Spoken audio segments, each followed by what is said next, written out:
Suportado ng The Fraternal Order of Eagles ang implementasyon ng programa ng gobyerno sa pangangalaga sa kalusugan ng mag-ina mula sa pagbubuntis nito sa pamamagitan ng pakikiisa sa Children's First 1,000 Days Coalition. Narito balita ni Sigrid Castañeda.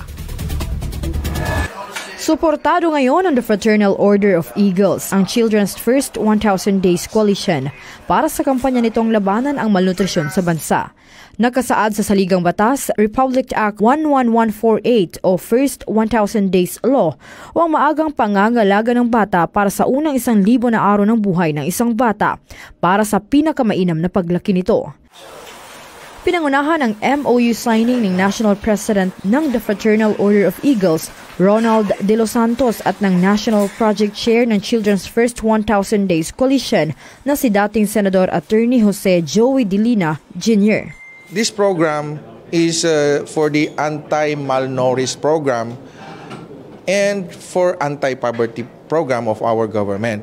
So nagkataon lang na talagang our fraternity has the number to implement this. Kaya kami ngayon nandito dahil ang gusto natin, kasi ang goal nga natin is humanitarian services. Kaya we are happy that this program is already for implementation, and I hope before mid of February, all the governors and officers of our fraternity will start this program. Sapagkat gusto natin ng mga Pilipino ay maging mas matalino at malakas at saka matangkad, or brighter, stronger and taller Filipinos. Why? Because a country cannot be competitive with the rest of the world if your people are sickly, have low cognitive ability, or poor in the head, and also small or stunted. Ayon kay Attorney Joey Lina, marami anyang mareresolbang problema kung mapagtutuunan ang kalusugan ng bata at ina mula sa pagbubuntis nito.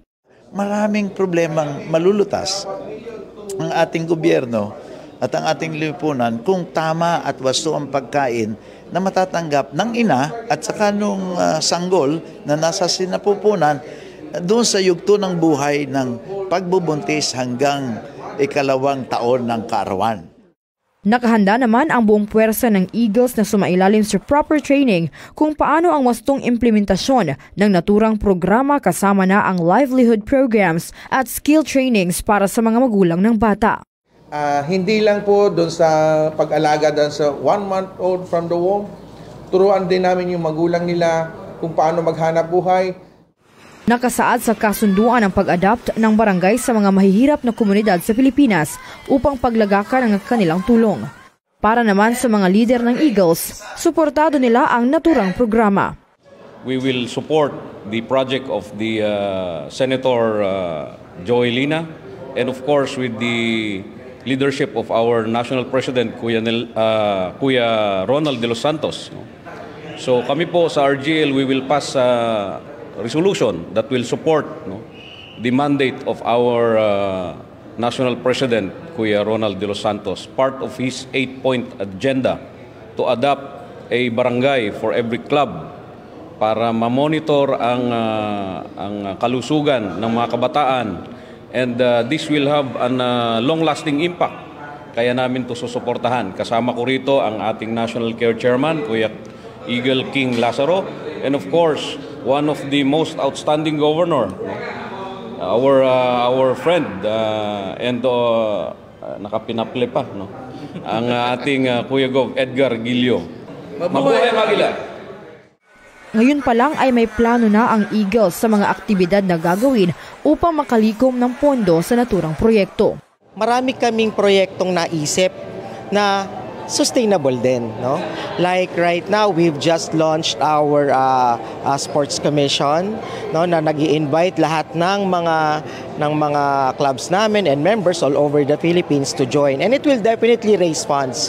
And ngayong March and this June, we will be launching as well ang aming first ever beauty pageant, no?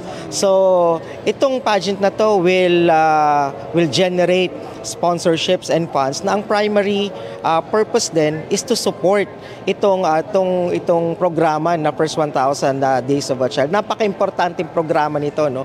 Kasi binabago mo ang buhay, hindi lang ng isang bata, hindi lang ng isang pamilya, kung hindi ang buong Pilipinas. Naninindigan ng Eagles na tanging isinusulong nito ay maging kaakibat ng gobyerno sa pagpapatupad ng mga programa para sa mga mamamayang Pilipino. So ito po, kaisa tayo ng ating DepEd Secretary na si VP Sara sa kanya pong programa kontra malnutrition. So ito po ay simpleng pagpapakita ng suporta sa ating gobyerno at sa ating komunidad. So we will be helping everybody. And of course, meron tayong panawagan dito sa ating sa nangyayari ngayon sa ating bansa. They started it as a unity team, hindi ba? So sana maging wag masira yung ating unity, magkabuklod-buklod pa rin tayo, magkaisa tayong lahat nang sa ganon umunlad yung ating bansang Pilipinas. Para sa Diyos at sa Pilipinas kumahal, Sigrid Castañeda, SMNI News.